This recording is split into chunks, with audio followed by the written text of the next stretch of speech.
What a better way to start the year than with some good old-fashioned algorithm-friendly content. Hey, hi, it's Side-Eye, don't ask what the name too much. And I don't know if you've noticed, but I like to play a video game here and there. And since I tend to focus on very specific types of games on my channel, I don't get the chance to talk about all the other games that I play throughout the year. And I thought this would be a good, little start to the year to tier rank all the games that I finished in 2025. Now, if you look here, I have almost about 50 games. Now, that may seem like a lot, but as you can see, we may be stretching the definition of finished and game here, so it's not actually that much. Now, this is not every game that I played throughout the year, but it's every game that I've played that I feel like I can talk about with at least some authority. I may not have 100% completed every single one of these games, and there's probably more I can do in them. I'm probably going to revisit a few of them, but just for the time being, this is my definitive list of the games I finished in 2025. Now, if you see here, we have our categories divided into peak, good shit, had fun, some issues, and little bad. And the reason why it ends at little bad is that, if I take the time to really finish a game, that usually means that I at least found something interesting about it. Because if I'm really not enjoying a game, I typically just put it down and it won't qualify for something like this. Contrary to popular belief, I do actually value my time. Not too much to put some time into Megabonk, but we'll get there. Anyway, let's just get this started. And these are sorted roughly by when I played them throughout the year, so we will be going in slightly chronological order. And at the start of the year, I replayed Bowser's Fury. Not for really any reason. It's so short that I had not played this since it came out, so I thought it would be cool to just, have a little speed run through it, and I had quite a good time with it. I do know some people that are like, this is better than Mario Odyssey, this is the future of 3D Mario. I don't really agree with that. I think it's a really fun short time. And I do think it does maybe portend to where the 3D Mario franchise is going, but, as its own thing, it's a fun little romp, and I enjoyed speed running through it early this year, so I'm gonna put it right here in good shit. So next, they re-released Doom 1 and 2, and when they did do this, I realized I never finished Doom 2, and yeah, it's great. It's Doom 2. Yeah, I don't really have much to say about it. It's an absolute FPS classic. It's Doom, but way more, and with one of the best weapons in all of video games, the Super Shotgun. So yeah, I do think some of the level designs do get a bit more complicated than what you will see in, Doom 1, but overall, it's just a very good expansion to the game. It's a great game, so I'm gonna put it right here in good shit. Now, this is like a 1-2 punch of historical playthroughs through me, because Castlevania and Mega Man are two big franchises that I kind of have a little bit of a blind spot on. Like, when it comes to Castlevania, I've played Symphony of the Night, I played Circle of the Moon, and now this Order of Ecclesia for the DS. I played it through the Dominus collection, and it's I have such a weird relationship to this series, because I do understand why people hold all of these games in such high regard. I think they're really well designed. I can see why it's the second pillar to the Metroidvania genre label. I think there's so much stuff that you can trace back to Symphony of the Night that you can't to Super Metroid, that you see in, but, I just think stylistically, Castlevania is not really my thing, so it takes a lot for a game in that franchise to really take to me. So I enjoyed Order of Ecclesia enough to, have fun. That's the tier that I'm gonna put it in. But it doesn't really reach these peaks to me. So yeah, I do remember about this one. The final boss was really tough. I don't know how you're supposed to do that without the rewind function the collection has. So yeah, that's where it goes. And now we get to Mega Man 3 and 4. I also have been slowly going through the classic Mega Mans, or Mega Men, I don't know. And much like Order of Ecclesia up here, these games I had fun with. I don't, it's been so long since I played these. These are basically at the beginning of the year that I don't even remember what the difference was between them. People say that, oh, Mega Man 1 is the worst one, and Mega Man 2, that's a classic. And, I guess I agree, but, so far, maybe I just don't have an eye for what makes Mega Man, like, what makes a great Mega Man game as opposed to maybe a middling one. I kind of rank all of them pretty similarly so far, so I don't know. Maybe when I get further into the series, I'll have deeper thoughts, but for now, I had fun with them. Alright. This is a fun one.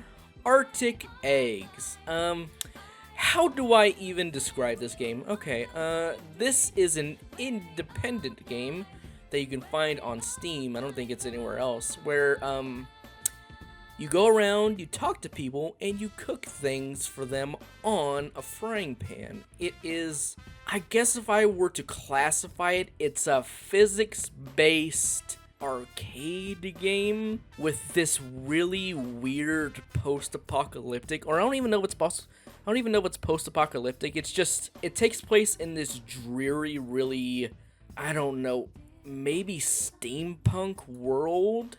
And you start out just cooking eggs for people, like they're, oh, I want 1 egg, I want 2 eggs, and the challenge comes from controlling the frying pan and making sure that you flip the eggs at the exact right time while still not dropping them. So it's kind of like a bit of a motor function challenge. But as you progress, it gets a lot weirder.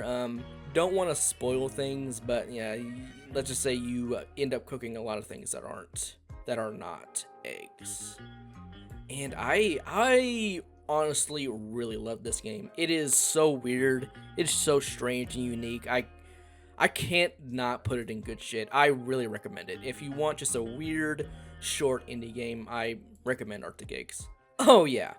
This is the year I finished Baldur's Gate 3. Don't know if I have much to say about it, honestly. It's an amazing RPG.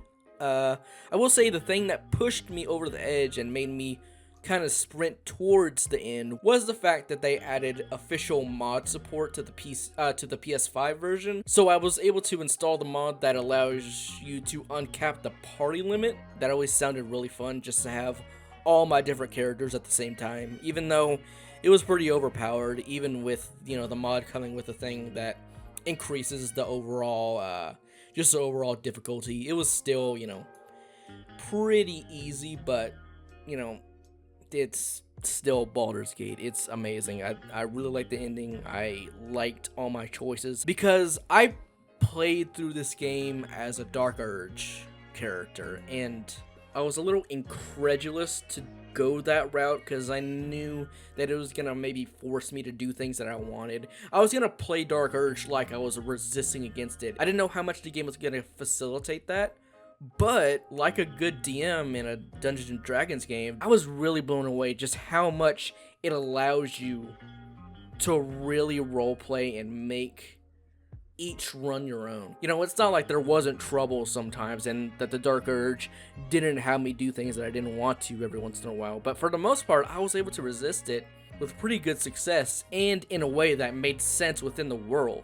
But other than that, Baldur's Gate 3 has gotten so much praise, you don't need me to heap even more on it, so it's going at peak. I don't really know what else I need to say about that. Alright, Pooool. This is an indie game that is very much like Suika Game, You know, it's kind of in the lineage of like 3s and 2042, where you're trying to combine things into bigger things, you know, 2 goes into 4, goes into 8, you know, stuff like that. And you know, Suika Game kind of took that concept and turned it into like a fun, almost Tetris-like puzzle game.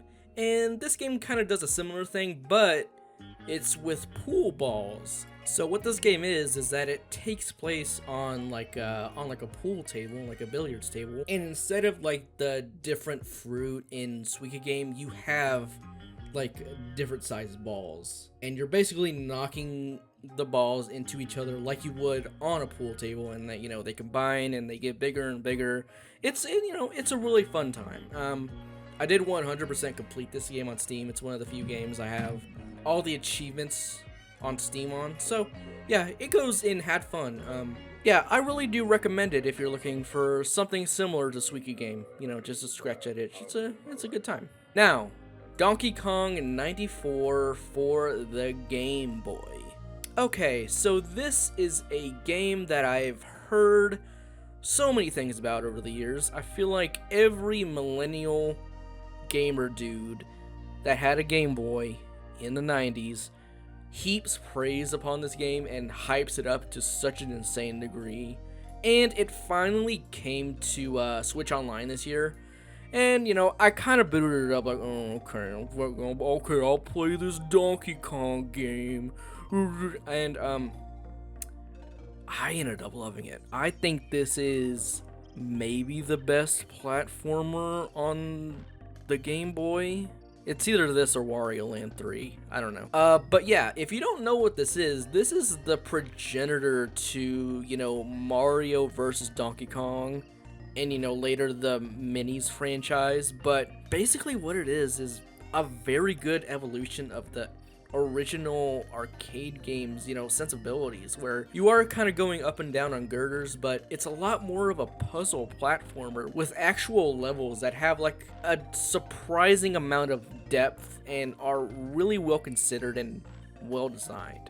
You know, I've not played too many actual Game Boy games outside of, you know, the Pokemon games, but if you're looking for a good game to put on an emulator or, you know, of course, Switch Online, I honestly cannot recommend Donkey Kong 94 enough. It's a really good time and surprisingly long for a Game Boy game. Like, this game has a lot of worlds and a lot of cool ideas throughout it, so I had a really good time. Really recommend Donkey Kong 94. Alright, KILLBUG. This is kind of it's a short first-person shooter. It's a little wave-based. Like, if you know Devil Daggers or Hyper Demon, it's a little in that vein. It can be very replayable. I think I played through this entire thing on my Steam Deck in like one sitting, so I think I'm gonna put it in had fun. It's, you know, it's a really good time. It has various enemies, and I think they put, I should look this up. Hold on, because it has been a while since I played it. This game is like $2 right now on sale, so if anything I say is interesting to you, I would definitely recommend picking it up. Okay, I remember. Yes, okay. It's supposed to be, you know, very hard. It's one level that just kind of keeps going and going and escalating, and it has a really cool dash ability, which I believe restores your health. It definitely does something where you do want to keep doing it over and over. And again, I had a really good time with it. And, you know, I guess one weird anecdote about this is that I remember playing this the same day Playboi Carti's album came out, so I think those two pieces of media are kind of linked in my mind in a weird way. Like, I remember hearing the first track, like, when I was in the middle of a run. I was like, oh, what the fuck? Anyway, Doom Eternal, the Ancient God, I can't talk today. Doom Eternal, the Ancient Gods Part 2. Put that on my tombstone. So I had put off playing Doom Eternal's DLC for quite a while, mostly because I, you know, didn't hear too many good things about it. I played through Part 1 last year and had an okay time. I thought it was fine. I think Part 2 is when I kind of felt like it had overstayed its welcome. I really love Doom Eternal. I think, for my money, it's probably the best Doom game. It's either that or just the first one. Or 2016, that's also good. But yeah, its gameplay loop of like resource management is so much fun to me. But I feel like its DLC did not add too much to make it feel like a fresh experience. This really does remind me of the extra episodes they would put in the old Doom games, like, oh, here's some more levels for your playing enjoyment. Like, that's basically what I see these as.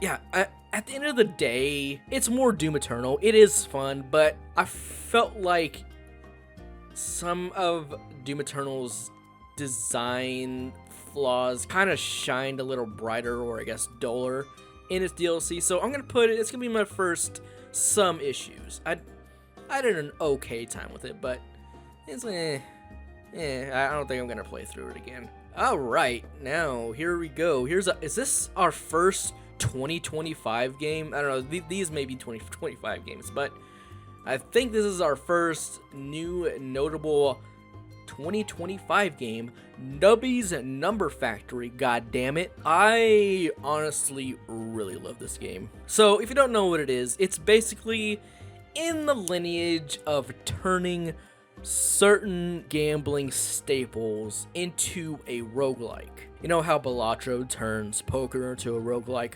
Well, this is kind of turning pachinko slash, I don't know. It's a little bit of Peggle as well. It is a ton of fun. It also has one of the most unique art styles I think I've ever seen. The entire game looks like an early 2000s or maybe even like late 90s webpage. Like, the art is so crazy and so well done. I give it points just for that. But even in like a pure gameplay sense, this is like one of the most fun roguelikes just to break I think I've ever played. When you get on a roll in this game, it really does feel like you broke the game. Like, I think one of my favorite gaming memories is just going into endless mode and not being able to lose, and just over and over crushing the reroll system. Like, I was at 9999 rerolls every turn, and it was so much fun. It's just so sensory overload. I love it so much. It's going in good shit. I don't know if it really goes up here in the peak of gaming, but it's a really good time. I cannot recommend Nubby's Number Factory enough. Again, that is Nubby's Number Factory. A fun name to say. Alright, Vampire Survivors Ode to Castlevania. I think this came out last year, but this did get quite a bit of content added this year. So, you know, you kind of consider it a 2025 game, I guess. And yeah, it is more Vampire Survivors, but this is maybe the most love I think I've ever seen given to like a crossover IP in any game. And the stage itself is really complicated and huge, and has all these hidden areas and bosses that have their own mechanics and like a bunch of secrets, and it has its own special ending, which is really cool. Like, this is honestly, you know, Vampire Survivors is already one of my favorite games, and this is maybe its best DLC. I did not quite finish the Balatro DLC, but I'm also, you know, slowly working on that, so it's going in good shit. Oh, okay, we got a three-peat of fighting games. Well, I guess maybe not. You know, this is... Can you really finish an arcade fighting game? I don't know. Maybe you can, but, you know, I played through a few arcade runs of Capcom vs. SNK Pro, and, you know, I am very familiar with Capcom vs. SNK 2, of course, it being one of the best fighting games ever, but I had never really experienced the first CVS, which, considering how much of a fighting game fan I am, was kind of crazy. This is maybe one of my favorite, you know, along with the rest of the, you know, Fighting Collection 2, this is maybe like one of my favorite like historical playthroughs. You know, just for like pure academic, serious gaming research. This is a really interesting game to go back to, especially compared to CVS 2, which I think in most ways is a better game. But just seeing the genesis of this collaboration between these two companies, you can really feel, especially in the opening cinematic. I don't know if you've seen it, but please, if you have not, go look up the attract screen for CVS 1. It is one of the most extra things I've ever seen. It's so good. Oh my god, the way it zooms in through the fucking galaxy, it's a true cross. It's so good. And now it's time to get the real answer. It really does sell how big of a crossover this is. And the game itself I found really mechanically interesting.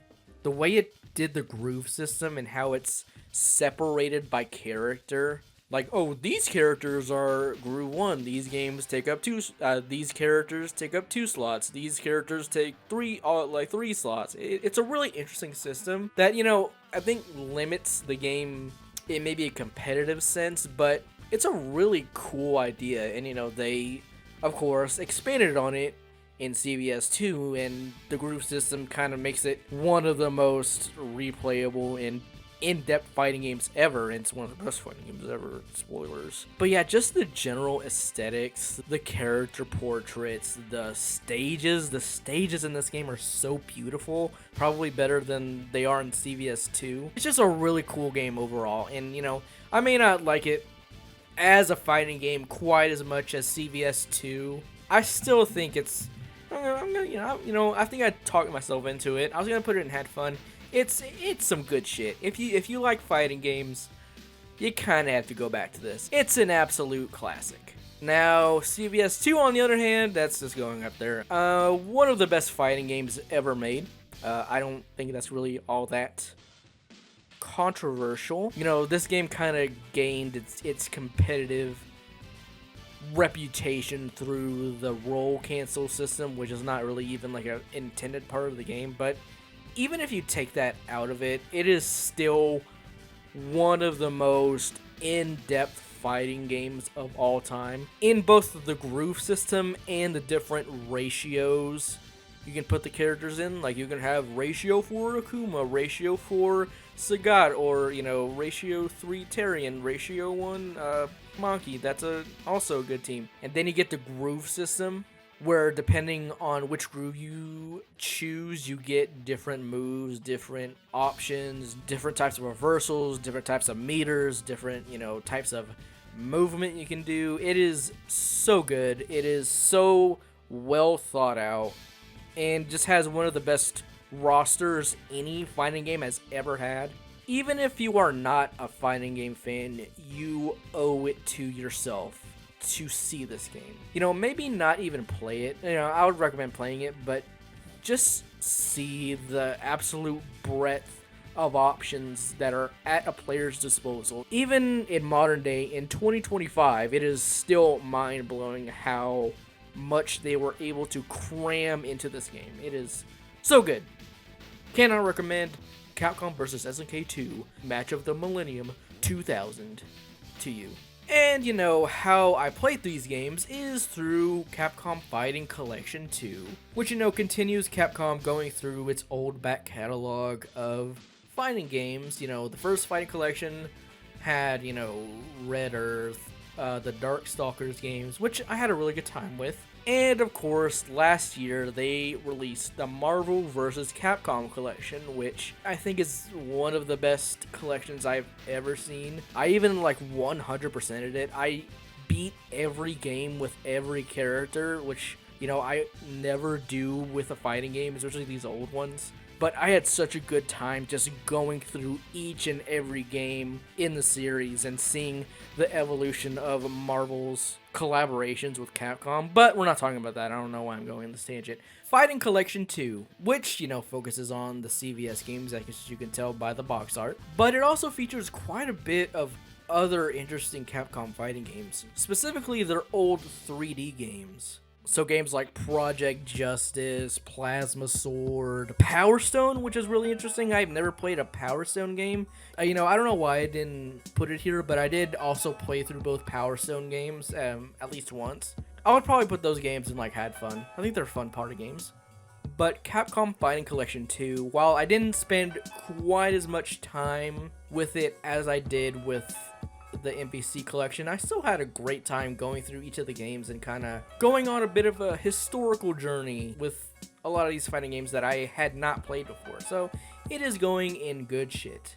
Oh man, we have a 1-2 punch of some discourse games, I would call them. I would say I try to steer clear of discourse and not let it get to me and my enjoyment of a game, but I would say there were two specific instances in which the discourse did actually get to me, and it did kind of affect my enjoyment of that game. You know, definitely one more than the other, but okay, we're talking about Clair Obscur Expedition 33 first. I think it's safe to say that this game is the breakout hit of 2025. For this small new studio to come out with a game just so critically acclaimed and so good, such an amazing accomplishment. And I definitely don't want to take that away. Let me just get out and say I really love this game. I think this game is quite amazing. I think it deserves pretty much every accolade and award it has gotten. Now, I will say, I don't quite think it's like quite the masterpiece people have been making it out to be, and I think that mostly comes down to personal preference, but I do want to go through the things I think this game does phenomenally well, which is a lot, honestly. First, I think the game has one of the best combat systems in any JRPG inspired game I think ever. The real-time combat just feels so kinetic and great, even though it's a turn-based game. It's probably the best implementation of real-time elements into a turn-based RPG, if you ask me. They got the parries feeling just right, the dodges just right. Even the little QTEs add so much to just regular attacks. That stuff's amazing. The music is amazing. The fact that they found this guy on SoundCloud and then he just randomly produced one of the most legendary RPG soundtracks I've ever heard just by pure quantity is crazy. There's like over 100 tracks and they're all different and they're all great. I really recommend just listening to the soundtrack if you haven't. Narratively, it is also amazing. I think despite this being a bit of a shorter RPG in terms of like genre expectations, they really flesh out the characters and give them time to have their own emotions and motivations. And of course, you know, it being a video game, those motivations do conflict with each other, and that leads to interesting questions that the story poses, especially in its ending and the choice you get at the ending. I do think it is one of the better, you know, debatable endings I've ever seen. It definitely is one of those arguments you're gonna be seeing until probably the end of time, like who was right in the end, stuff like that. You know, I don't want to spoil things, but there's a choice at the end, and it's pretty thought-provoking. I really also got to give this game props for its overall size and scope, and how economical they were with some of its design decisions. Like, think about the overworld map. How it's this kind of tilt-shifted, classic Final Fantasy-esque overworld, which on paper sounds like a bit of a reductive thing to put in a RPG in 2025, but they make it work. There's like a lot of cool things hidden in there, and like a bunch of little alcoves that you can't explore. Like, it's not a big open world map, but it doesn't have to be. It's a really cool overworld to explore, and the fact that they were able to do that on, you know, comparatively smaller budget compared to what a Final Fantasy gets is really interesting. And the fact that this is not a full price game, or quote unquote full price game. This is a $50 title that can last you a long time, especially if you do everything. I think I did pretty much everything. I have not done the new content that they added, but other than that, I pretty much 100%ed it. Don't get me wrong, it is an amazing accomplishment that a small studio was able to put a game like this out. But I do have a couple issues with it. Okay, first, visually, while I think there's a lot of great art in the game, I think generally the aesthetics do look a bit generic to me. Like, the game has amazing skyboxes, and I don't know how to say it, like, it has a great world and it has such a good sense of scale, but when you really look at it in like some of its more specific environmental details, you're like, you know, yeah, I played a fantasy game before. I know this I know how this looks. So there's that, and I think also this game kind of has a bit of a Unreal Engine 5 stink on it, especially with its character models, which can be very expressive and convey the emotions that they want to, but at the same time, I'm not blown away by a lot of the human characters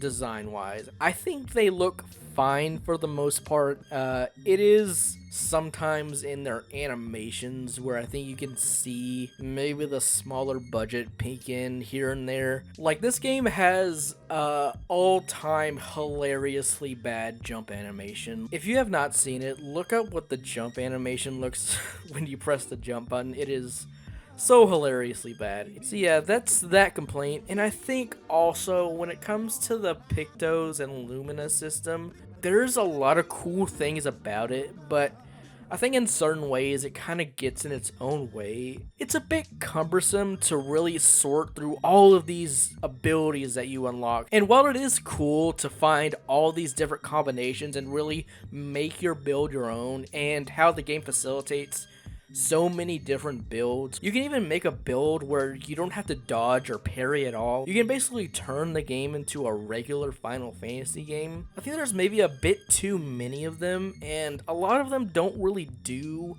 that much. It was a system that I ended up kind of frustrated with, especially the Lumina points. How if you want to play the game optimally, you need to give all the Lumina points to one character for them to be really strong and then build the team around them. So yeah, that's a couple things that kind of maybe hold it back for me from putting it in the peak territory. But another thing about this game that I found very frustrating was all the discourse around it, especially when it came to the Game Awards. I feel like as soon as this game won Game of the Year and swept the awards, there's a contingent of people that turned on this game. Like, they're saying it looks like AI, that it's like a white savior of JRPGs, and I'm just like, can we calm the fuck down, please? And I do think that my criticism does extend to both sides. People defend this game like it's their religion, like that Sandfall Interactive can do no wrong, and that every decision that they made during development was the correct one, even the AI placeholder. And it's just, it got really nasty in both directions, and I just felt like so many people were doing way too much from both ends. It just kind of soured my enjoyment of the entire thing. But that's just a personal thing with me. It's not really a problem with the game itself, but this is my ranking, so it just goes in good shit. Here, it goes at the top of good shit. Please do not kill me, Expedition 33 fans. I want to live. And oh boy, oh god, I gotta talk about City of the Wolves. Okay, I think if you asked me at the start of 2025 what my most anticipated piece of media was, I would say Fatal Fury City of the Wolves.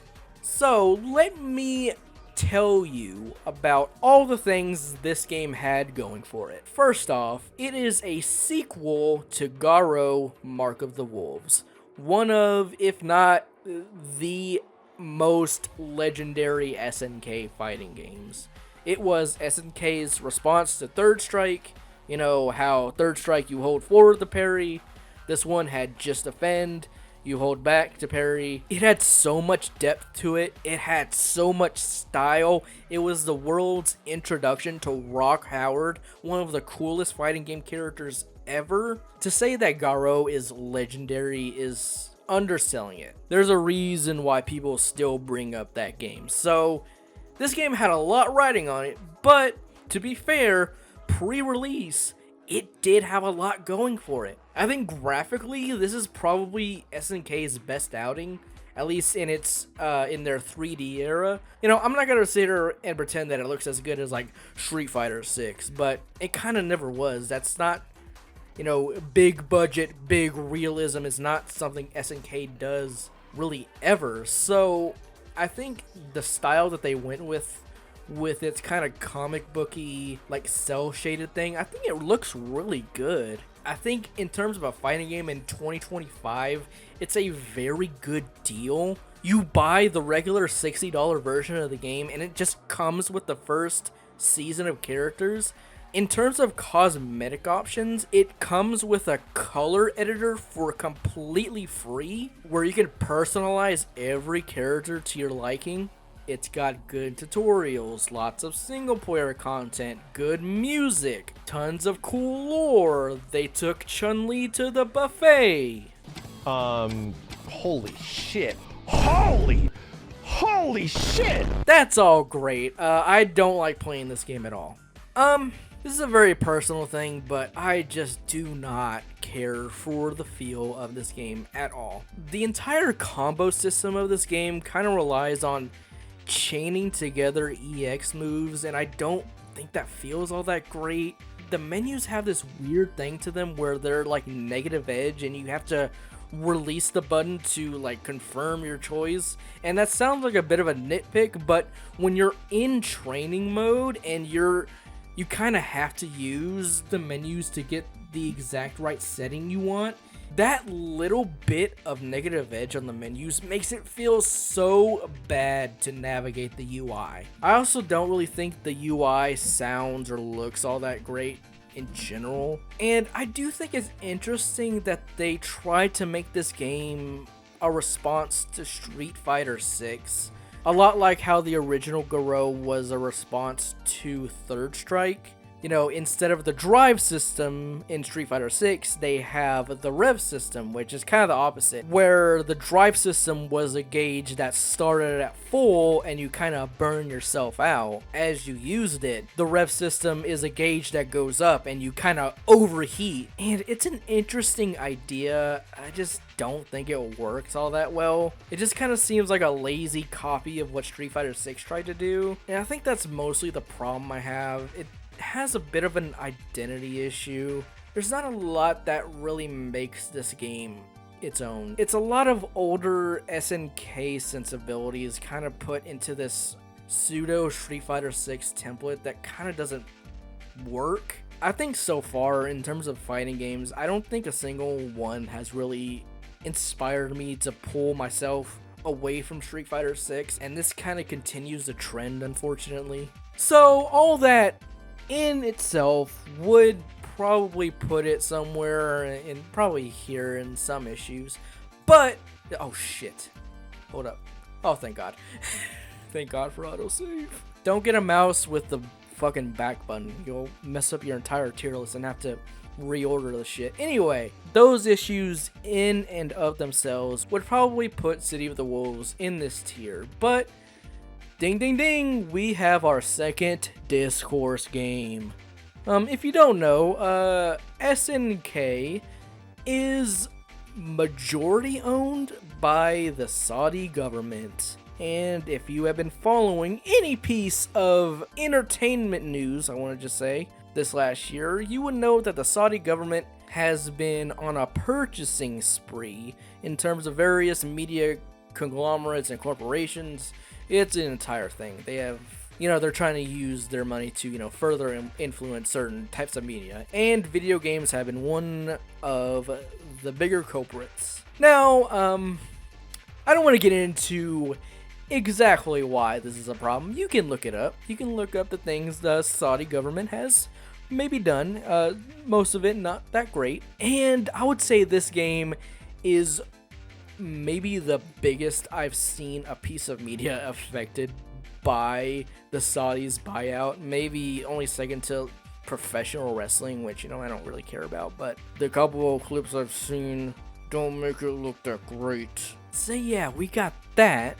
And yeah, they also added a couple of interesting characters to this game. One, Cristiano Ronaldo, and Giannacci, I don't remember his full name, but he's a DJ that very much is friends with a Saudi prince. I think the Saudi prince. So it's safe to assume that the Saudis' influence did get both Ronaldo and Gianni in this game, especially considering Ronaldo is maybe like the most famous person in the world. I can't imagine that guy was cheap to get. I don't think he really cares about, one, video games at all, and two, Fatal Fury of all franchises. I know SNK is popular in Mexico. I don't know if that influence really spread through the rest of South America. Maybe it did, maybe it didn't, but I can't imagine Ronaldo was chomping at the bit to be a guest character in this game. So yeah, that definitely does sour things, and you know, with that came a bunch of discourse about separating art from the artist, all this other stuff we've heard a million times, and it made me very sad and very made me not want to interact with this very much at all. So I think I'm actually going to put it in little bad. I don't think this is a bad game. I've seen this game played at a high level that makes it look really good. I think GOTY has been really cooking with the characters he plays. I don't know which ones. I think it was Marco, but I don't really follow the game all that much. But I have seen it played in a way that makes it look like a really well-made fighting game. It just doesn't. There's just things that just don't really appeal to me about it. And, you know, the stuff with the discourse just kind of turned me off of it in general. So that's probably the most I'm going to be talking about a game on this list. I need to maybe speed through a couple of these. Deltarune Chapters 3 and 4. These are going in peak. Deltarune continues to be so amazing. Toby Fox is just firing on all cylinders. I think he continues to put so many creative ideas in his games. You know, honestly, I don't really have that much to say about it. If you played Deltarune Chapters 3 and 4, you know what I'm talking about. If you haven't, you should play these. I think Chapters 1 through 4 are more than a full game's worth of experience. Even though it's technically not done yet, this is still worth playing through in my opinion. Please go play Deltarune. It's so amazing. It's probably better than Undertale, maybe. You know, I guess we'll see how it sticks to landing in its final few chapters. But yeah, it's Deltarune's just amazing. Oh, and yeah, I should mention, we are entering the Switch 2. I don't know if you could tell, but I played some of these games on the Nintendo Switch 2. Deltarune Chapters 3 and 4 being the first of them, and the second of them being Mario Kart World. Alright, look. Is Mario Kart World worth $80? No. This game is severely overpriced for what it is. I think it's a fine Mario Kart. You know, this is another, I guess you can consider this a discourse game, but honestly, I don't really care that much about Mario Kart in general to really hem and haw about it. I think it's a fun game. It's a fun game. It makes sense to be the first Switch 2 game, to be a launch title, to be a pack-in title. I think there's a lot of fun to be had here. The open world stuff ended up being so nothing for what they were hyping it up to be. I think a lot of the interim courses are pretty boring. I know they keep updating it to, you know, slowly but surely make those interim courses a little bit more interesting, but from what I've heard, it's still pretty much the same experience. It's a fun game to play with friends. I think Knockout Tour is maybe the best thing in this game. I think that's a lot of fun, but it's a Mario Kart game. I'm putting it in had fun. Not worth $80, and it's definitely a bit of missed potential, but it's still Mario Kart. You're gonna have fun with it. Switch 2 Welcome Tour, a little bad.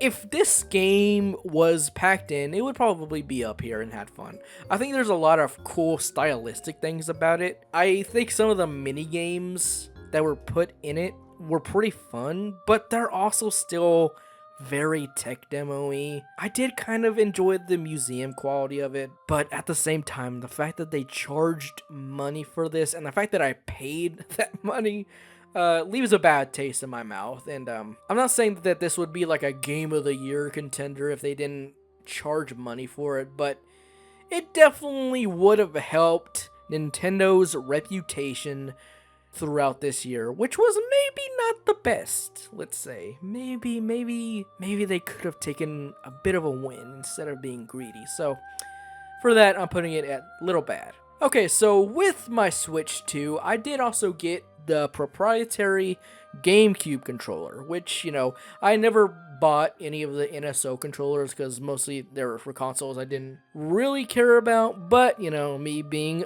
a zoomer, I, of course, have quite a bit of fondness for the GameCube. So, I did play through a couple of these NSO games, one being Soul Calibur 2, which I never played, actually. The Soul Calibur series, and I think 3D fighting games in general are something that I do have a bit of a blind spot on. And yeah, I think for a console version of an arcade game, this is actually pretty great. I didn't spend too much time with this, but the little bit I did play of its single player mode seemed pretty substantial.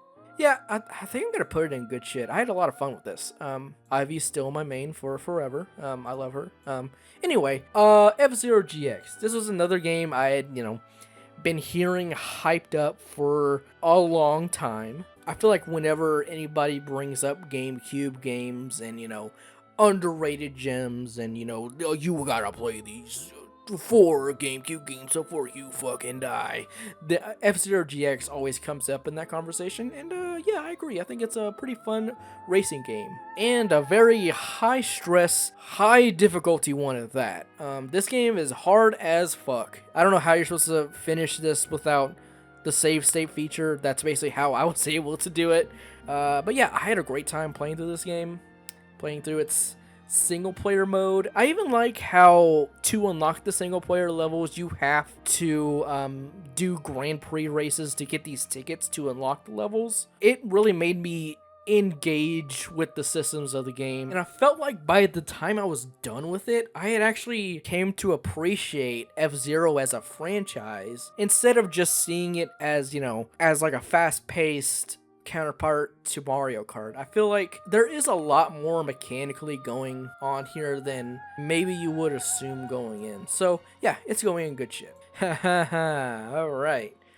This is a big one. Liza P and its DLC. So this game came out a couple years ago, and I think I got it around that time on PS5, and I played through a little bit of it and kind of put it down. I don't really know exactly why. I think at the time I was like, oh yeah, this is a good Souls-like. I got other things to play though. But, with the release of its DLC, I had kind of always had this bug. Like, I should go back to that. I really should. Like, I had it pinned to my PS5 home screen for so long because I knew... Well, first off, I paid full price for it, so I gotta play through it eventually. But also, I kept hearing, as time went on, people hyping this game up. Like, no, this is one of the best Souls-likes. I was like, oh, okay, I guess, maybe. Okay, maybe I'll return to it when the DLC comes out. And I did return to it, and yeah, it's one of my favorite games I think I've ever played. Yeah, everyone that was screaming about Liza P and how good it was 100% right. I think this game rivals FromSoft's best. If FromSoft put this out, it would almost definitely be considered among one of their best. First off, there's just so many quality of life improvements Liza P introduces that kind of makes FromSoft's games look kind of weak by comparison. Its upgrade system is so streamlined and so intuitive. It makes Elden Ring's various stones look very archaic by comparison. There's cool little things where if there's an NPC that has a quest line that they want to continue with you, there's a little icon of their head right next to the bonfire or the bonfire equivalent that they're at. So the game lets you know when there's a quest line that needs to be continued, which is really nice. I'm looking at you, Sekiro. I've never even seen your true ending because I don't even want to go through all that, whatever the fuck it is. Yeah, I think if you're at all a fan of the FromSoft style of action game, you owe it to yourself to play through Liza POC. And its DLC is very good as well. I would say it's pretty much equivalent to the old hunters from Bloodborne.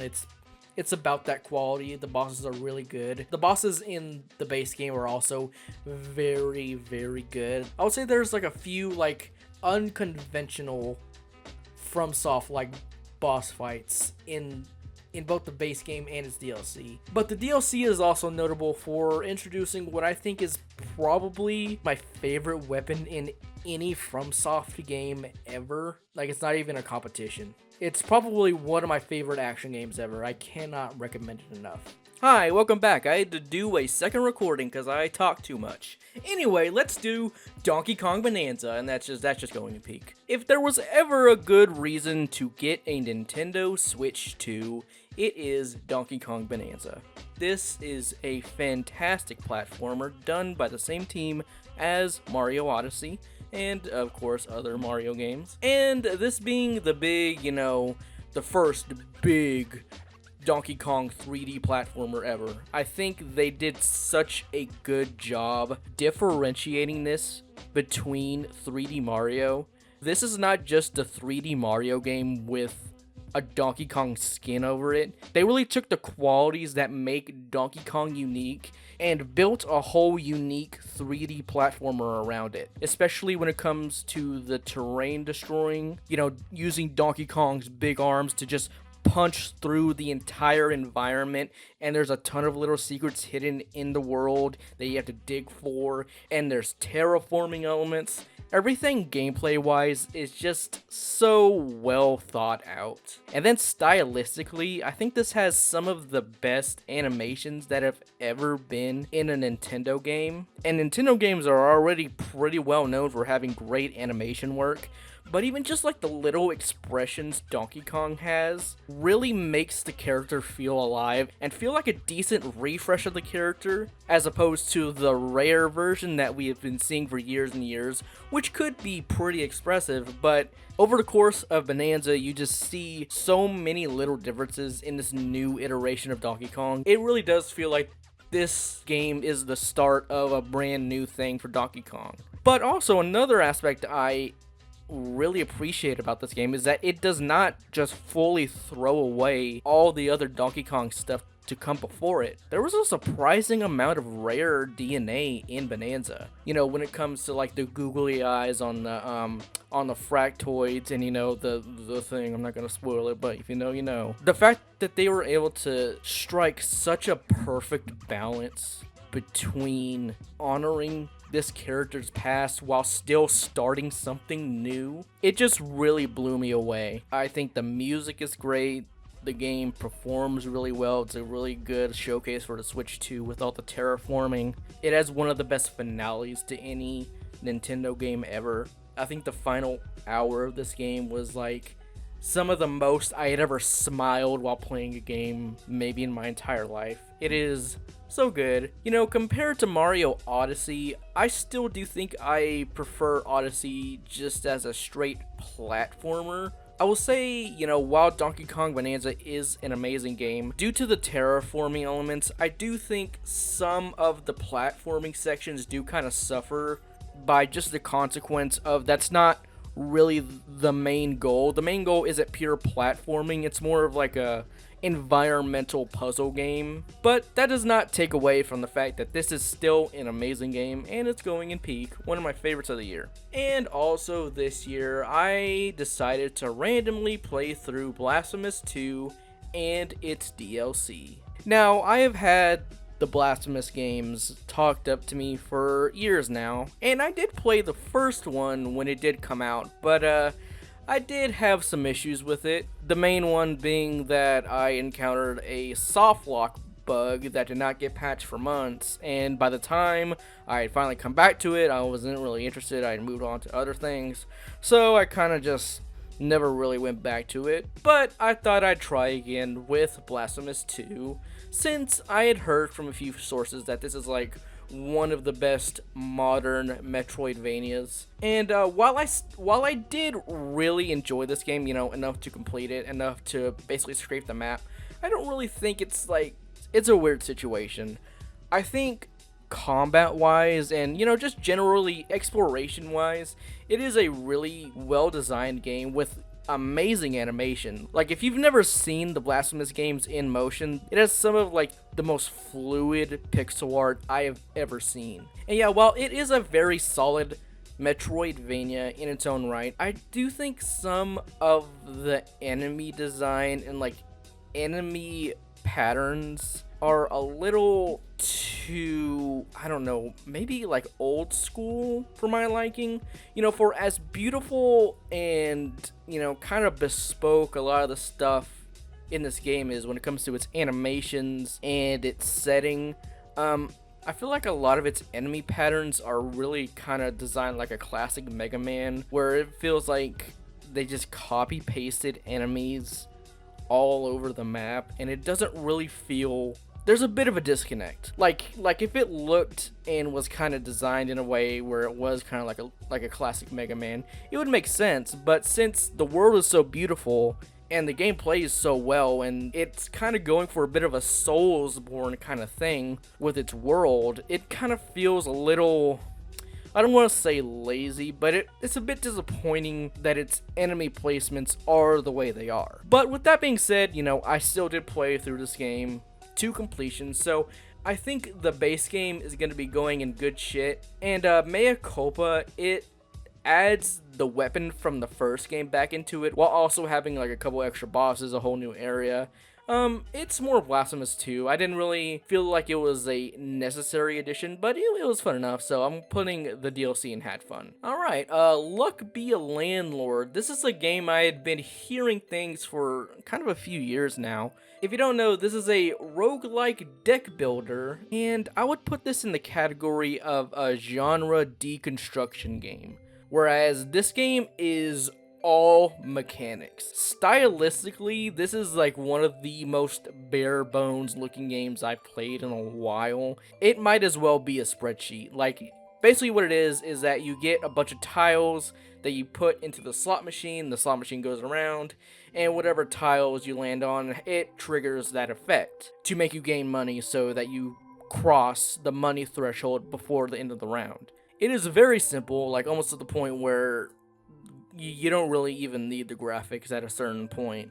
I played this on mobile a few times. I didn't sink like a ton of hours into it, but you know, by the end of the few runs that I did win, I kind of did gain a respect for it, you know, just in the way that it deconstructs the roguelike deck builder to be this very simple, very bare bones, no frills kind of thing. And yeah, I had a good time with it. I had fun. You know, not enough to really put it up here and to make me, you know, want to revisit it over and over, but you know, it's a good time. If you're looking for a good roguelike deck builder and you're not too put off by its simplicity, I would recommend it. Okay, this is also an interesting one. Like a Dragon, Pirate Yakuza in Hawaii. Also put that on my tombstone. So RGG these past few years have been very consistent when it comes to these Yakuza releases. And starting a few years ago, they kind of started like a bit of a sub-series to the Yakuza games. These smaller Gaiden games. You know, the first one being The Man Who Erased His Name, which is supposed to be kind of a bridge between Yakuza 7 and 8. You know, now that the Judgment games are pretty much over due to the stuff with the actor and his contract, they kind of replaced that with these smaller Gaiden games to keep the action formula going. And I quite enjoyed The Man Who Erased His Name. I thought the stuff that they gave Kiryu was really interesting with his new style, his agent style. Like, they kind of carried over some of the juggles you could do in Lost Judgment, and, you know, it was a good, fun, short time. And this one, Pirate Yakuza in Hawaii, is, like, even more of a spin-off than that one was, because, you know, Man Who Erased His Name was very much a bridge between 7 and Infinite Wealth, where it followed Kiryu and his journey between those games. This one follows Majima in his first fully playable game, which, you know, is cool in a way, but it is very much a side story in the way where it is very tangentially related to the events of Infinite Wealth. Like, there's some characters that carry over, not a ton. And, you know, I'm just gonna say I'm debating between had fun and some issues, because at the end of the day, it is a fun action-style Yakuza game, but I've also played through a lot of those, and this one didn't do too much to really keep me going. I bought this game when it came out, and I played a good amount, and it wasn't until like the very end of the year, and I was kind of going through the games that I had bought and which ones that I could finish before the end of the year. I was like, I'm kind of at the end of this Pirate Yakuza game. I might as well just mainline the story. And that's what I did, and it's fine. The story's fine. It goes, basically the same way that all the other Yakuza games do. There's not too much there. The combat is, I don't think it's quite as good as The Man Who Erased His Name. One issue I do have with the game is that for some reason throughout the entire game you only get one heat meter, and that's how you do your special heat moves, which are like the flashy big finishers that are really cool and are kind of the thing about the action game combat of Yakuza. The fact that they only give you one, it really constricts and confines the combat in a weird way that I did not like. Now, some of the side stuff, this is it's a pirate themed game, so you're sailing the seas, there's ship combat, which is fine.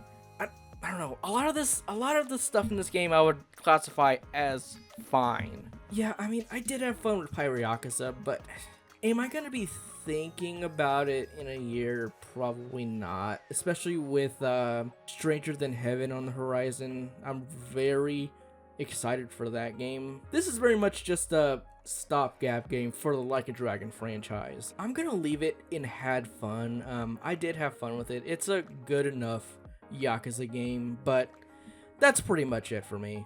Alright, next game, Tony Hawk's Pro Skater 3+4. So, like the title says, this is a remake of Tony Hawk Pro Skater 3 and 4, much like how they remade Pro Skater 1 and 2 a few years ago, and 1 plus 2 were actually my introduction to the Tony Hawk franchise, believe it or not. I had always very much been interested in the Tony Hawk games, but those familiar with the game's release schedule in the past, when I was a kid the games were not in the best place, so I didn't really experience the franchise at its height.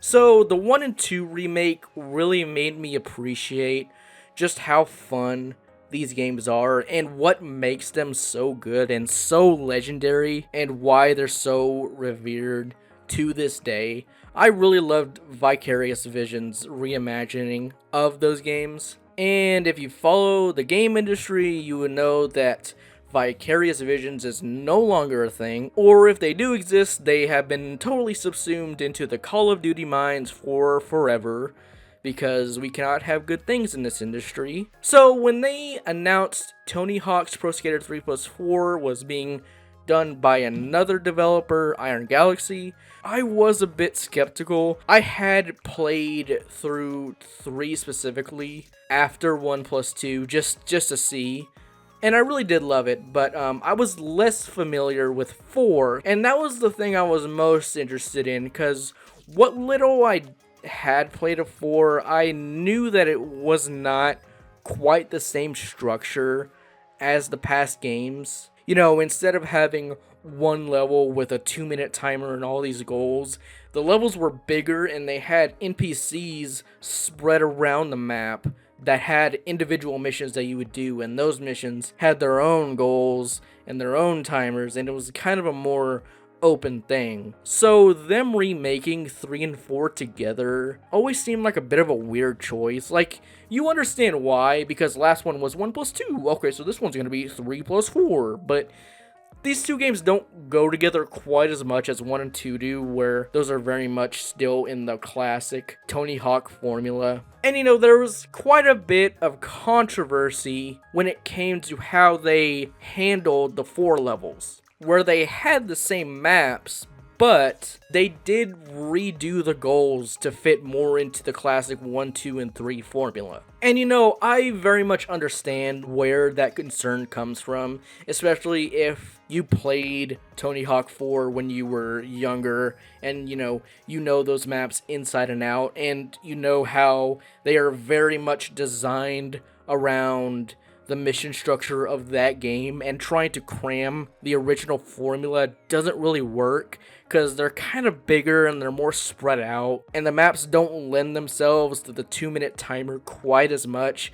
I get that, but at the same time, what little I did play it for, I didn't really feel pulled by that structure. So having the classic formula be put into these levels, it was actually kind of a good thing for me. So yeah, I don't know where this is going. I had a great time with it. It is going in good shit. I don't quite love it as much as 1 and 2, mostly because I think the 4 maps they're not quite as good as the 1, 2, and 3 maps.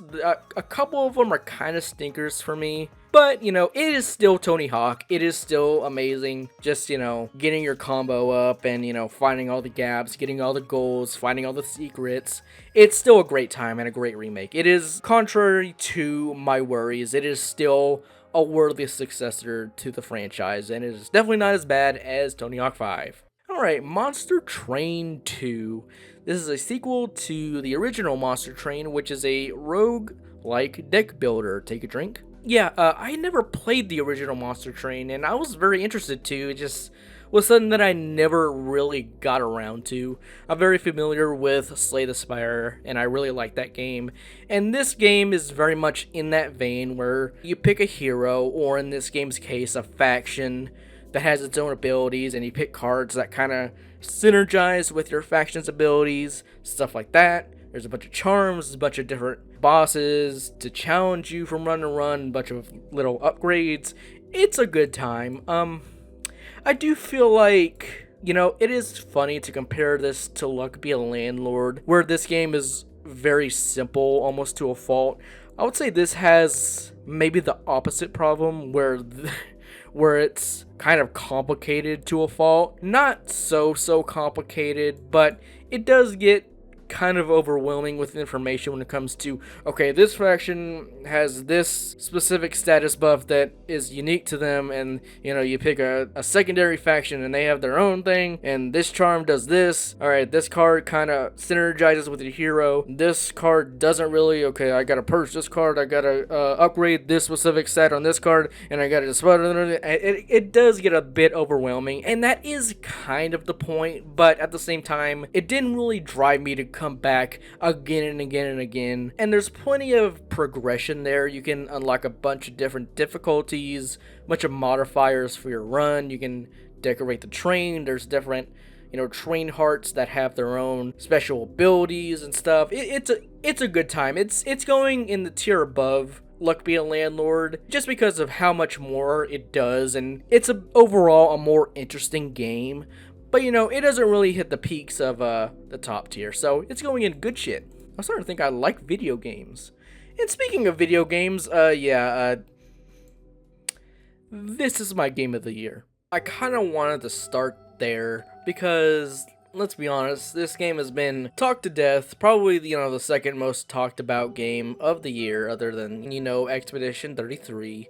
I guess I kind of wanted to explain why I think Hollow Knight is my favorite 2025 game as opposed to a lot of these other ones. First off, I think the game is completely gorgeous. This has some of the best 2D art I've ever seen. The environments are so crisp, so well drawn. The way the environment reacts to Hornet is so good and so consistent throughout the game. This is a game that had a lot of time put into it, and it shows pretty much in every aspect. You know, the soundtrack is amazing. There's pretty much nothing to criticize about this game presentationally. And gameplay wise, that's, you know, where some of the more controversial aspects of the game start to pop up. I know that the runbacks are a lot. The game is pretty unforgiving. But if you've watched my channel, you know that I love friction in games, and I love things that are not exactly perfect, or more specifically, things that are not one size fits all. This is a game where I totally understand if you have misgivings about some of its more unforgiving aspects. You know, whether it's the actual difficulty of the bosses, the runbacks, the obscurity in some of the secrets and the unlocks. I totally understand that. But from my personal perspective, I love all that stuff. Even when I got frustrated by this game and I kept dying to a boss over and over and over, I really appreciated how it felt like I was playing someone's pure, unadulterated vision. Like, regardless if you like this game or not, you gotta respect just how much Team Cherry, like, sniper precision shot their sensibilities into your brain when you're playing this game.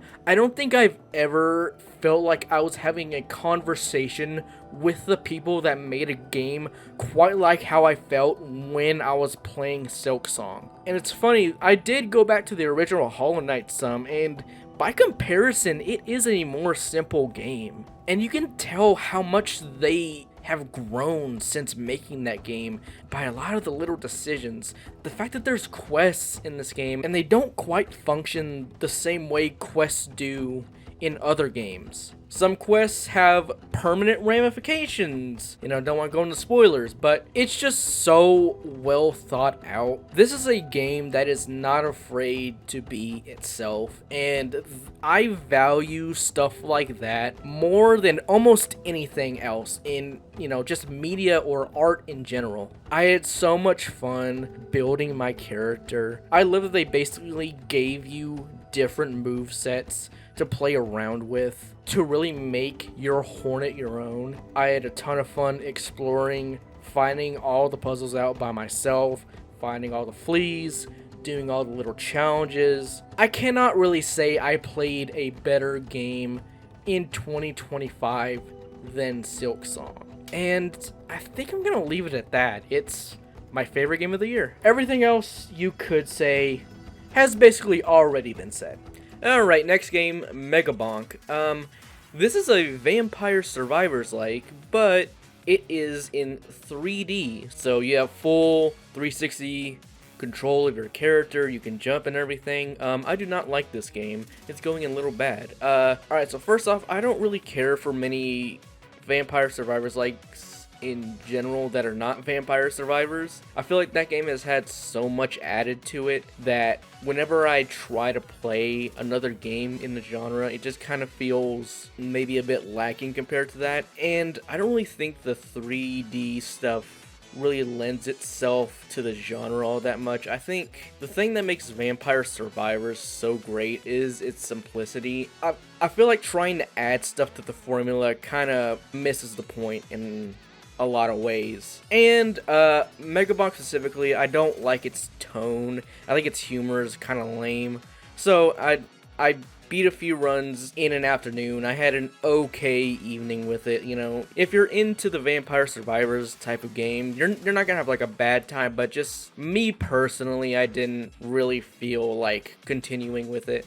I refunded this game if that says anything. So, Megabonk going a little bad. Alright, big one, Hades 2. I mean, mostly this is gonna be, I'm gonna try and talk myself to either putting it in a peak or good shit.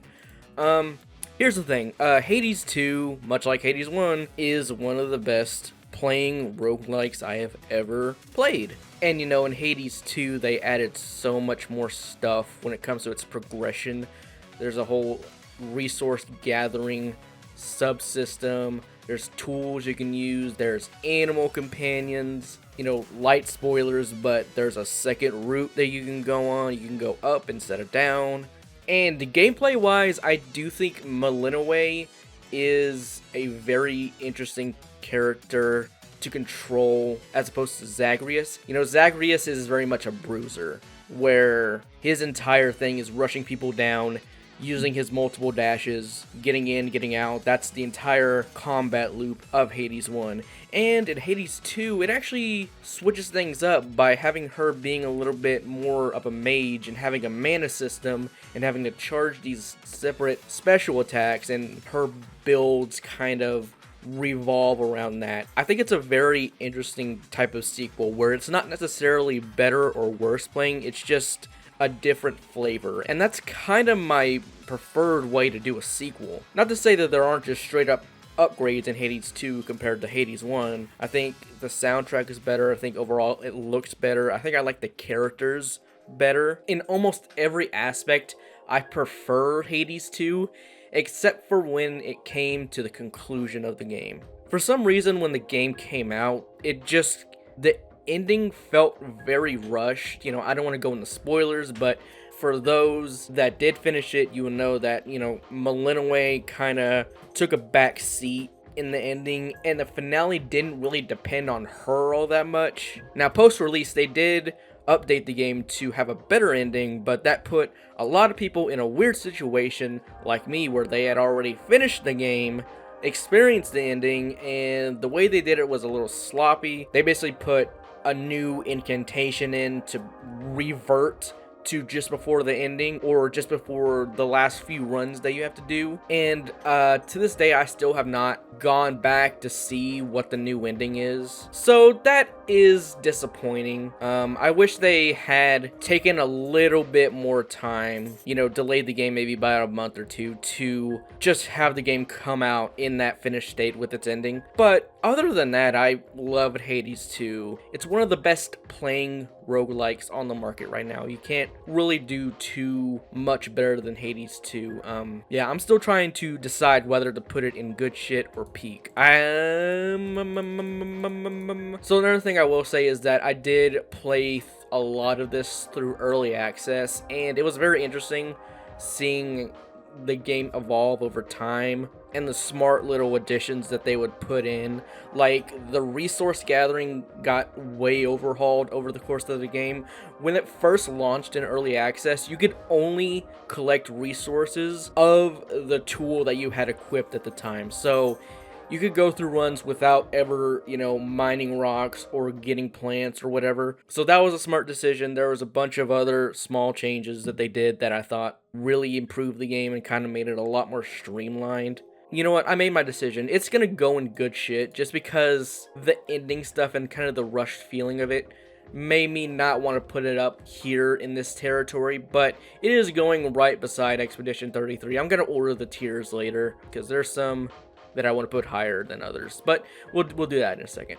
Alright, Clover Pit. I was a very roguelike pilled person this year. Like, yeah, Hades 2, we got Nubby's Number Factory, we got Monster Train, we got Luck Be a Landlord. Like, I think I like roguelike some. This is a slot machine based roguelike, kind of like Balatro, but also it has an interesting, almost survival horror tint to it that I wasn't prepared for. Like, it's almost an escape room where you're trapped inside this room and the only way out is to beat these blinds, so to say, by crossing money thresholds, by, you know, pulling the slot machine. It's a very interesting game, and when I first started playing it, I was a little frustrated by it, because by the nature of it being a slot machine, it's very RNG dependent. So I would have runs that would just totally crater into the dirt, and I would go run after run after run, making no progress. But when you keep playing it, you find certain charms. You know, the charms are basically equivalent to the jokers in Balatro. You can find certain combos of charms to really influence your run. And once I did start getting into the more meta aspects, like the few things that do carry over between runs, that did help me a lot appreciate Clover Pit. I don't think it's gonna go. Yeah, I would put it in good shit. I was debating between good shit and had fun, but I don't think it's quite this level. This is like a 6-7 out of 10 range. I would put this like 8-9 range. It's probably bottom of good shit, but I still had a great time with it. And you know, I rolled credits on it, so I technically did beat it. There's a lot more I could do considering it's a roguelike, but yeah, I had a good time with it. Alright, Waldorf's Journey. A lot of you may be asking yourself, what the heck is Waldorf's Journey? This is a game in UFO 50, which is a fake collection of a fake console that has 50 different games made by a bunch of different developers. So whether or not you want to label this as a separate game is debatable, but I played it and had a good time with it, so I wanted to talk about it. So this is kind of a platformer, but it's very physics-based, and you play as this seal, Waldorf, who's having a dream where he's floating in the clouds, and instead of directly controlling him, you kind of power his jump up like he's a golf ball or something, and you're trying to angle and power up his jump just enough to where you get where you go. And there's a bunch of different power-ups and stuff that you can use. I had quite a good time with it. You know, I haven't explored UFO 50 too much, and this is the first game that really caught my attention. I had a really great afternoon playing through this. It's very short. I don't know. I've been putting a lot of stuff in good shit. I think I'm gonna put this at the top of had fun. I would put it right in the territory of Order of Ecclesia. I had a great time with this. It's just, you know, it's very short. I don't really think about it that much, but I'm very interested to keep going in UFO 50 and find these quirky little games that I'm interested in. Alright, how much do I want to go into this? Pokemon Legends ZA and the Mega Dimension DLC I put as separate things. So I have a full impressions video of Pokemon Legends ZA. I would say overall, my thoughts on the game have stayed mostly the same. Maybe I've cooled a little bit on it. Just as a quick run through of my feelings, I think it's a great game.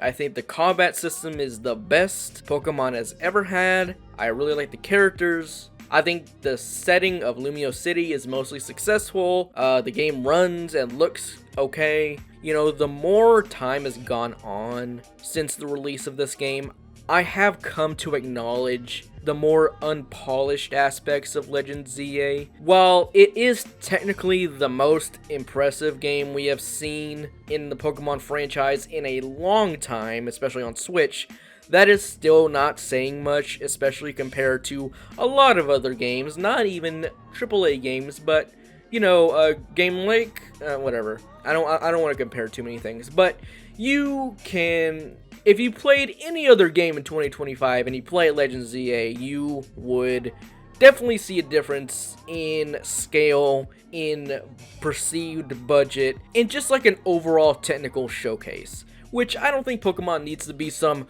grand technical showcase, but it can still benefit from being a little bit more polished, having a bit more budget, having some better animations, nothing crazy. It is still very much a modern Pokemon game and all the things that come with that. It is just simply the best version of the modern Pokemon formula, if you're asking me. And I do think it's a great step for the franchise. But it still does not really break out of the failings modern Pokemon has. There's still no voice acting, there's still a bunch of rough edges, which, you know, me as a Pokemon fan, I've come to expect, and it doesn't really bother me, but it's still something that I do have to acknowledge. I think most people, if they played this game as their first Pokemon game, either ever or in a while, I think the majority of people would come away from it being like, oh, that was really fun, but why the hell was that so unpolished? So, it's not going to go in peak, it is going in good shit. That, you know, I may or may not be talking about this game at a later date, we'll see. But yeah, for the time being, it is going in good shit. Now, the Mega Dimension DLC, this is a bit more of a complicated one. Where do I start? Okay, so there are some negative things I have to say about this. There's some positive things I have to say about this. Okay, let's start with the negatives. Why was this $30 and why did this come out so fast? Yeah, that's kind of the main 2 points that I have against this. Overall, I had fun with Mega Dimension, but I do see it as a major missed opportunity compared to the formula that was established in ZA. I think this DLC is way too overpriced for what it is, and the fact that it came out so quick after ZA launched, It makes me think that this is a small thing Game Freak did just to put more content in the ZA so that they could quickly focus on their next project, whatever that is. So when I started Mega Dimension, I actually did quite enjoy it, but the more I went through it, the more the repetitive mission structure of it really started to get to me. One thing that I will give ZA major props for is the pacing of its main story. The way they keep you guessing and kind of keep you on your toes in terms of the main story objectives really impressed me. Like, there was a bit of controversy when the game came out, because, you know, the entire thing is that you're going in the ZA Royale from rank Z to A, and, like, halfway through, they just kind of shoot you up a few ranks, and a lot of people were disappointed with that. But I thought that was a really smart way to do things, because the way the game was going, if you only went one rank up at a time like the game had been going, it would start to be very repetitive and very boring really quick. And I think they knew that when they were making this game. So, they shoot you up a few ranks, and they introduce a whole other mission type, the Rogue Mega Pokemon. And they do things like that a few more times throughout the game, which really impressed me. And it's weird, because Mega Dimension is that. It is the same formula every time. You make some donuts, you go into the Ultra Wormholes, you gain points, you go to Corbeau, he gives you your next mission, you repeat the process, you do everything over and over and over again. It's just, the more I went into this game, I really loved just the overall loop of ZA, but this DLC kind of made me sick of it. Like, I'm still in the post game, and I'm not sure when I'm going to be able to get to it. I probably need to record footage for it for, you know, other purposes. But, you know, I'm not really rushing to do it. But again, at the same time, it's not going to go in, like, some issues. Maybe it does. Maybe it does go in some issues, because I had fun with it, but the more I played it, the more I started to see the cracks in Legend ZA's design. So, it's going in some issues. I like the characters, I like the new characters, and the returning character, Corina. I think they did a good job with her character, but other than that, you know, it's kind of mid. It's a little disappointing, so it's going into some issues. We will talk about that in more detail at a later date. Alright, Ball X Pit. This is a very fun one. If you don't know, this is another take a drink roguelike, but the conceit here is that it is in the style of Arkanoid / Breakout. So you pick your character, they have special balls that have specific properties and do special effects to hurt enemies. It's kind of like an auto-scroller where you're defeating waves of enemies. It's a ton of fun. People I know don't really like the town building aspect of this game. They thought it was maybe a bit too much of a to-do to get to, like, the main part of the game. But I actually quite appreciated it as a bit of a pace breaker between runs. Because if you didn't have the town building stuff, it would just be run after run after run after run, and it would kind of get a little exhausting. I liked having a little break to place my buildings, you know, gather resources. I had a ton of fun with it. And I think what really made me see this game to the end, I rolled credits on it, was the point where you unlock the ability to combine two characters' abilities. That really opened up the game and made me kind of wanted to keep playing over and over and over. I think once I unlocked that building, I kind of sped through the rest of the game. I spent like an entire weekend on it, and it was very satisfying to just barrel toward the end. I was having so much fun. So, Ball Pit, you know, I don't think it's quite going in peak, but it is some good shit. If you want a fun roguelike, I really recommend Ball Pit. Okay, this is a big one, Silent Hill F. So, I am very new to the Silent Hill franchise. The first game I played was the 2 remake, which I really enjoyed. You know, I gained an appreciation for that game and recognized why so many people hold it in such high regard. But you know, I don't think it's like one of my favorite games of all time or anything. I do like it. I thought it was fun. I thought it was very interesting with the themes and the characters and everything, you know, everything that's been said about that game. You know, I'm not gonna go into it, but you know, if you know, you know. So when this game was coming out, I was very interested to see how they were gonna evolve the series, you know, in 2025, because it had been a very long time since a new, straight up, brand new Silent Hill. And I loved it. This is going in peak. This is one of my favorite games of the year. You know, I know a lot of people that don't like the combat, and I'm not gonna sit here and pretend it's the best survival horror combat I've ever experienced. It's pretty janky, but also I quite liked it. I don't know. Like, yes, it is very loose, but you're controlling a teenage girl that isn't very experienced in like killing things, so I don't know, I never really had that much of a problem with it. And I do like, you know, I don't want to go too deep into spoilers, but knowing the game's themes, you're just kind of supposed to get a little tired of it from time to time. It's almost like it's exhausting to keep fighting for what you believe in certain societies when you're a certain type of person, and you have to get stronger even though you may not want to, you know, there's a whole thing. Whatever, if you don't like the combat, you don't like it, but it did not bother me at all.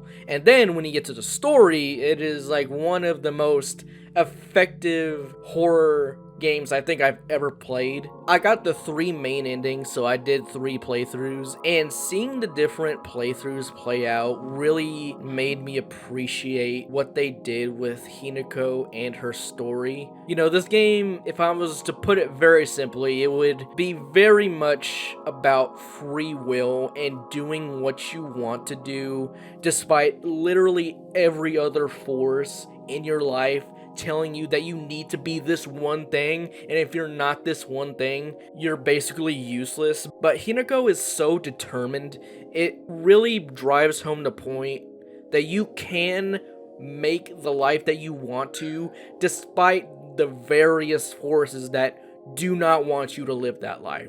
And that was a message that very much resonated with me. You know, I don't want to get into too many specifics, but there were certain scenes that were also very horrifying that actually got under my skin. As someone that doesn't really get scared by mini games or media in general, I love horror media, but I'm not like someone that gets really scared. Like, I feel like I've kind of been desensitized to a lot of stuff, but this game actually got under my skin in a couple places, so that was really interesting. I think the soundtrack is great. I think it looks great. Yeah, it is so weird to see Konami back the way they are, especially compared to how they were, like, literally a decade ago. So, Silent Hill F, one of the best games of the year, if you're asking me.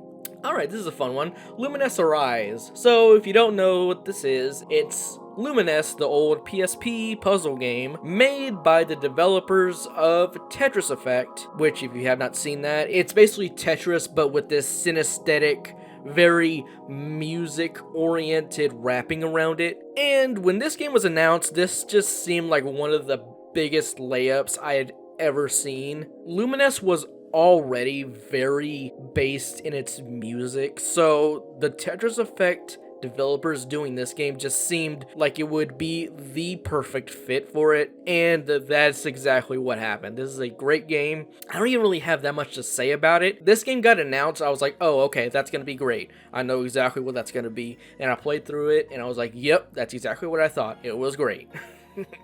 If you're looking for a fun, great puzzle game that has a bunch of cool music, a bunch of cool visual effects, it has a VR mode that, you know, it's probably best experienced in VR, but even if you don't have VR, it's still great on its own. There's a bunch of different modes, challenges, and stuff like that. Yeah, I recommend Lumines Arise.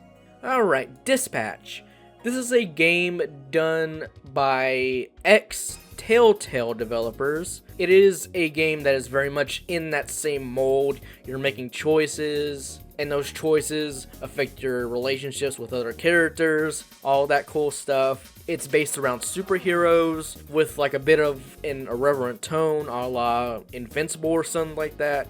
But also, this game has But this game does have an actual gameplay part which revolves around you dispatching these different heroes to various jobs, and it's kind of like a time management strategy kind of game. You know, there's not like a ton of dispatch sequences. There's I think 8 chapters, and there's 2 dispatch sequences per chapter, give or take.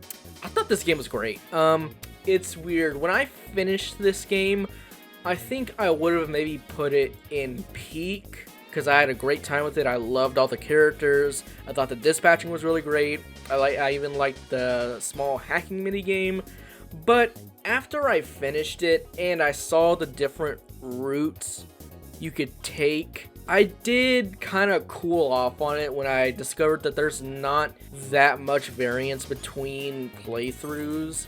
Like, there's a specific example that's a little bit spoilery, but I'll talk around it. So at the end of the game, you of course face the big bad, and you're given a couple decisions on how you want to handle the situation. But when I looked up how the other decisions in that moment played out, I was a bit disappointed that it basically played out the same no matter what you did, because it comes down to you either giving him a thing or not giving him a thing, or maybe like a secret third option. But no matter what you do, the sequence of events are like slightly different, but not very, and it just kind of culminates into like the very binary do this or not do this, and it was a bit disappointing to see that. But at the end of the day, I think this is a great game. If you're at all interested in the Telltale formula, you know, very character story based games, I would definitely recommend it. It was a great time. Yeah, that's all I really gotta say about Dispatch. Alright, I also replayed Super Mario Galaxy 2, you know, through the Switch 2. It got a new version this year for the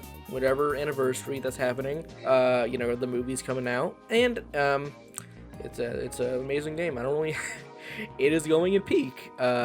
Super Mario Galaxy 2 is among one of the best platformers ever, and I don't think I had actually ever gotten all 120 stars in the game. When I first played through it, I was like, what?